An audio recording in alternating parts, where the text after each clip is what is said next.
नमस्कार, मैं रवीश कुमार। जिस ईडी ने सुप्रीम कोर्ट में इस सवाल का जवाब ही नहीं दिया कि मनी ट्रेल कहां है, यानी संजय सिंह ने अगर रिश्वत ली है तो पैसे के लेन देन का सबूत कहां है, लेकिन आज वही ईडी दिल्ली हाई कोर्ट में कहने लगी कि उसने मनी ट्रेल का पता लगा लिया है। जब पता लग चुका था तब 2 अप्रैल को सुप्रीम कोर्ट में क्यों नहीं बताया गया? आज ईडी ने कहा कि मनी ट्रेल है, हमने मनी ट्रेल का पता कर लिया है, पैसे का इस्तेमाल हो गया होगा, इसलिए पैसा नहीं मिल सकता है। दिल्ली हाई कोर्ट में ईडी काफी आक्रामक नजर आ रही थी। लग रहा था कि 2 अप्रैल को सुप्रीम कोर्ट में नहीं बोल पाने का कसर पूरा कर रही है। ईडी की दलीलों से ऐसा लगा कि गुस्सा भी है, झुंझलाहट भी है और बहुत सारी कमजोरियां भी। तभी ईडी के वकील इस बात से नाराज दिखे कि बाल की खाल क्यों निकाली जा रही है। जाहिर है बाल की खाल तो निकाली जाएगी, जो भी आप कहेंगे उसके काउंटर पर तर्क दिए जाएंगे, सवाल तो होंगे ही। आपने भी तो अभिषेक मनु सिंघवी के सवालों पर उनके जवाब पर काउंटर किया, उनकी बातों की बाल की खाल निकाली। ईडी के वकील एसवी राजू ने कहा कि पिछली 2 रिमांड का विरोध नहीं किया गया। इसका मतलब है कि उन लोगों ने स्वीकार कर लिया है। आप स्वीकार भी करें और इसका विरोध भी करें, ऐसा नहीं हो सकता। अगर उन्होंने रिमांड का विरोध नहीं किया है तो कस्टडी को अवैध नहीं कहा जा सकता। राजू ने कहा कि सुप्रीम कोर्ट तक किसी को बेल नहीं मिली है, मनीष सिसोदिया को बेल नहीं मिली। इसका मतलब है प्रथम दृष्टया केस बनता है। राजू की तीसरी दलील भी देखिए। कहते हैं कि इस केस में आरोपी विजय नायर कैलाश गौतम के दफ्तर से काम कर रहा था। उनका घर या दफ्तर मुख्यमंत्री के घर के ठीक बगल में है। विजय नायर तो कूदकर मुख्यमंत्री के घर जा सकता है, कूदकर घर जा सकता है। कोई मुख्यमंत्री के घर यूं ही कूदकर चला जाएगा इसलिए कि वह पड़ोसी है? विजय नायर दिन में कितनी बार कूद कर जाते होंगे? जब कूद कर आते होंगे तो मुख्यमंत्री के गार्ड क्या करते होंगे? वो भी कूदने लग जाते होंगे। आइए आप भी कूदिए, हम भी कूदते हैं।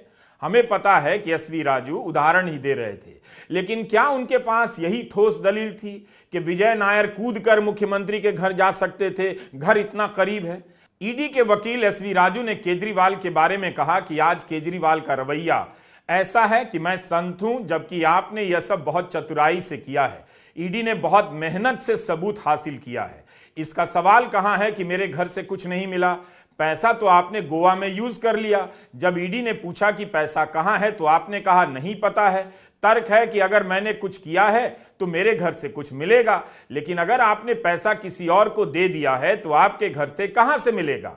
अगर चुनाव में खर्च हुआ है तो उसका तो बाकायदा हिसाब होता होगा जो चुनाव आयोग में जमा कराया जाता है। गोवा में तो आम आदमी पार्टी ने सबसे कम खर्च किए, करीब 4 करोड़, बीजेपी ने 17 और तृणमूल ने 47.5 करोड़। अगर ईडी ने मेहनत से सबूत जुटा लिए, मनी ट्रेल का पता लगा लिया है, तो पैसे लेने और किसी और को देने के सबूत कहां हैं? वो क्यों नहीं मिल रहा है? बहस के दौरान राजू ने कह दिया, क्या किसी हत्यारे को, आतंकवादी को गिरफ्तार नहीं किया जाए क्योंकि आचार संहिता लागू है? ईडी के वकील ने कहा कि अपराधी या अंडर ट्रायल को यह कहने का कोई अधिकार नहीं है कि उसे गिरफ्तार न किया जाए क्योंकि चुनाव चल रहे हैं। अगर कोई आतंकवादी जो कि नेता है वो सेना की गाड़ी उड़ा देता है और कहे कि मैं चुनाव लड़ूंगा, आप मुझे छू नहीं सकते। राजू कहते हैं कि यह कैसा तर्क है, पर सही में राजू का यह कैसा तर्क है? आतंकवादी चुनाव लड़ेगा, सेना की गाड़ी उड़ा देगा और कहेगा चुनाव है, टच नहीं करो? क्या अरविंद केजरीवाल के मामले की तुलना इन बातों से की जा सकती है? सत्यपाल मलिक ने तो पुलवामा को लेकर इतने संगीन आरोप लगाए, कुछ तो कार्रवाई हुई नहीं। क्या किसी की जवाबदेही तय हुई है? एसवी राजू के जवाब में सिंघवी ने कहा कि केजरीवाल के खिलाफ कोई सबूत नहीं है कि उन्होंने मनी लॉन्ड्रिंग की है। यह कल्पना से बाहर की बात है कि दिल्ली के मुख्यमंत्री हवाला से लेन देन कर रहे थे। सिंघवी ने कहा कि काबिल वकील ने आतंकवाद का विचित्र उदाहरण दिया। यह तो गंभीर अपराध का उदाहरण है। क्या यह सारा गंभीर अपराध चुनाव के नोटिफिकेशन के बाद हुआ है? अगर किसी मुख्यमंत्री ने गाड़ी उड़ा दी है तो गिरफ्तार होना चाहिए, लेकिन क्या यह सही तुलना है? सिंघवी ने कहा कि अपराध में शामिल पैसा केजरीवाल को नहीं गया, इसका प्रमाण भी नहीं है और विचित्र प्रकार की मिसालें दी जा रही हैं। अभिषेक मनु सिंघवी ने संजय सिंह की जमानत के आदेश को भी बहस के दौरान मिसाल के तौर पर पेश की। राजू के तर्क के सामने पूर्व चुनाव आयुक्त एसवाई कुरैशी के तर्क को आप रखकर देखिए। पूर्व मुख्य चुनाव आयुक्त ने आज इंडियन एक्सप्रेस में लिखा है कि चुनाव आयोग में हमारा एक सिद्धांत था जो हम हमेशा मानते थे कि जो भी चीज इंतजार कर सकती है उसे इंतजार करना चाहिए। सवाल है कि क्या केजरीवाल की गिरफ्तारी बाद में नहीं हो सकती थी?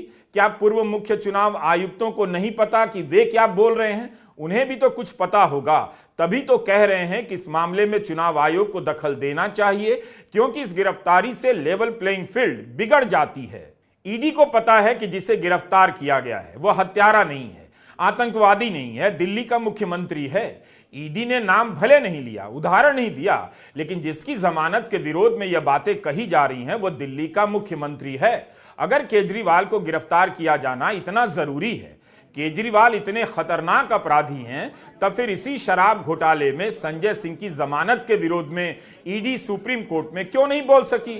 कोर्ट ने तो इतना ही पूछा कि रिश्वत के आरोप लगे, पैसे के लेन देन का, मनी ट्रेल का सबूत कहां है? ईडी से जवाब देते नहीं बना। कोर्ट ने कहा कि अगर जमानत का ईडी विरोध करेगी तो हम उन सबूतों को देखेंगे, फिर हमारी टिप्पणी का असर इस केस की ट्रायल पर भी पड़ सकता है। सुप्रीम कोर्ट ने 6 महीने बाद संजय सिंह को जमानत दे दी, लेकिन आज इसी केस में गिरफ्तार अरविंद केजरीवाल की जमानत के विरोध में ईडी के तर्क सुनने लायक थे।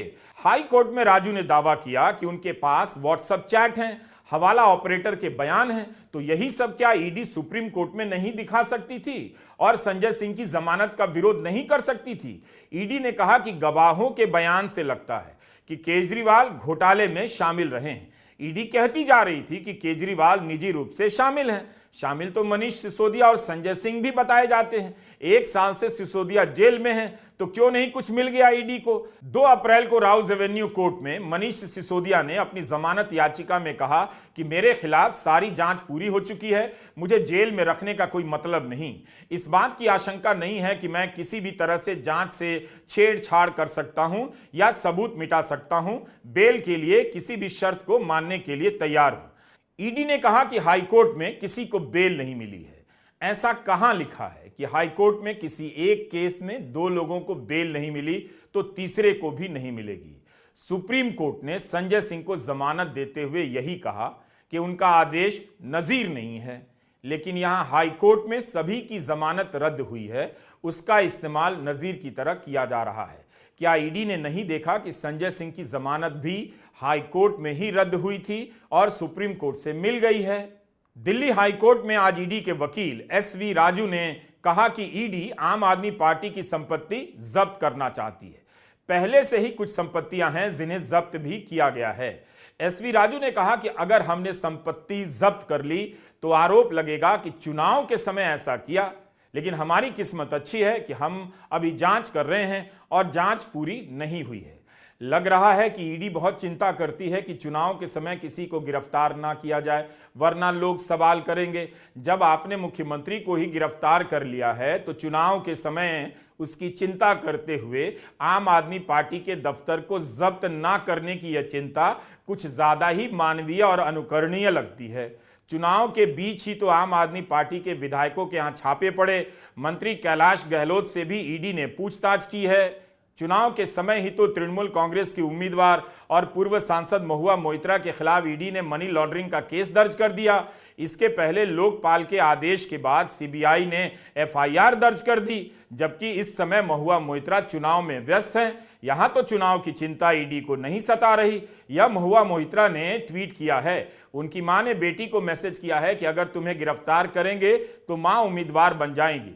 क्या महुआ मोइत्रा को गिरफ्तार कर नॉमिनेशन नहीं करने दिया जाएगा? ईडी की जांच की हालत तो कल संजय सिंह के मामले में देखने लायक थी, जब सुप्रीम कोर्ट ने पूछ दिया 6.5 महीने से संजय सिंह हिरासत में हैं, आपके पास क्या सबूत हैं? तो ईडी को जवाब देते नहीं बना। आज उसी केस में ईडी कह रही है जांच चल रही है, मनी ट्रेल मिल गया है, पैसा नहीं मिल रहा है, आम आदमी पार्टी की संपत्ति जब्त की जा सकती है। सुप्रीम कोर्ट में बोलती बंद हो जाने के बाद इस केस में ईडी के उत्साह पर बिल्कुल असर नहीं पड़ा।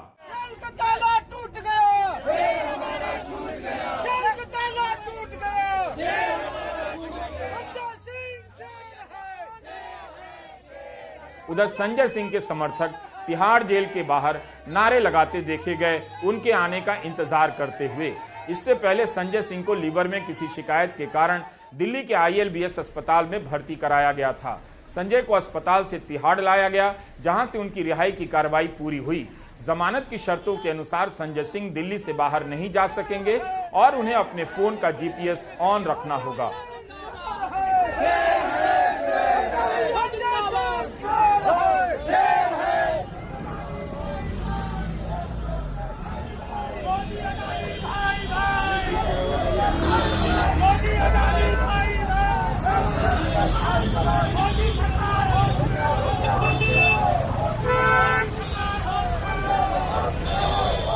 दिल्ली हाई कोर्ट में अरविंद केजरीवाल के वकील अभिषेक मनु सिंघवी ने आज अपनी बहस लेवल प्लेइंग फील्ड के आधार पर सेट की। सिंघवी ने कहा कि लेवल प्लेइंग फील्ड एक जुमला नहीं है, इसके 3 हिस्से हैं। एक है फ्री और फेयर चुनाव, लोकतंत्र का हिस्सा है, और संविधान का बेसिक स्ट्रक्चर।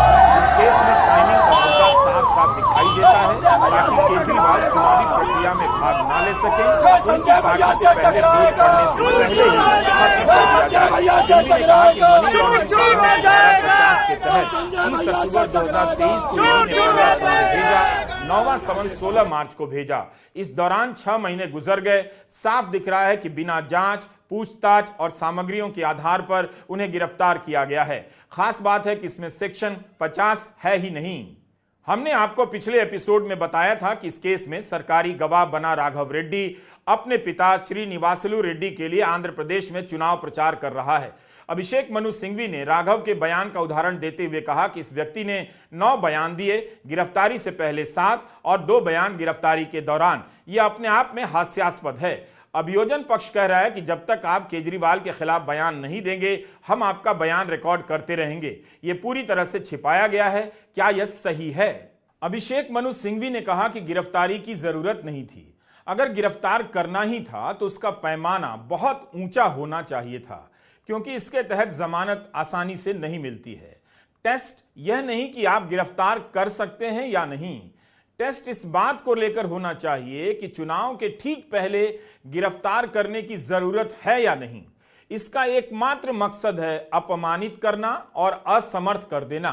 सिंघवी ने कहा कि इस मामले में सीबीआई की FIR देखिए, जो अगस्त 2022 में दर्ज हुई थी। ईडी की ECIR कहां है? क्या केजरीवाल विदेश भाग सकते हैं? 1.5 साल बाद वे क्या कर लेंगे? हम कौन से हिस्से में सहयोग नहीं कर रहे? ईडी ने अपनी रिमांड में लिखा है कि वे केजरीवाल के रोल का पता लगाना चाहते हैं। साफ है कि इस गिरफ्तारी का कोई आधार, मजबूत आधार नजर नहीं आया। कोर्ट में SV राजू ने कहा कि उनके रोल को भूल जाइए, रोल को देखने की जरूरत नहीं है। यह देखने की जरूरत है कि वे कंपनी या पार्टी के लिए जिम्मेदार थे या नहीं। ये कमाल के तर्क हैं। एक तरफ कहते हैं केजरीवाल किंगपिन हैं, दूसरी तरफ कहते हैं उनके रोल को देखने की जरूरत नहीं। उन्होंने कहा कि कल अगर हमको लगता है कि और लोग जिम्मेदार हैं तो हम उनको भी जिम्मेदार ठहराएंगे। ऐसे प्रभावशाली लोगों के खिलाफ सबूत जुटाना मुश्किल है। इसलिए कानून यह है कि जब ऐसे लोग शामिल हैं तब सरकारी गवाह पर निर्भर किया जा सकता है। दोनों की बहस के बाद हाईकोर्ट ने फैसला रिजर्व कर लिया। हमारे वीडियो एडिट करने और अपलोड करने तक फैसला नहीं आया था। ईडी की दलीलों को पढ़कर लगता है कि इतनी बातें कहने की जरूरत नहीं थी।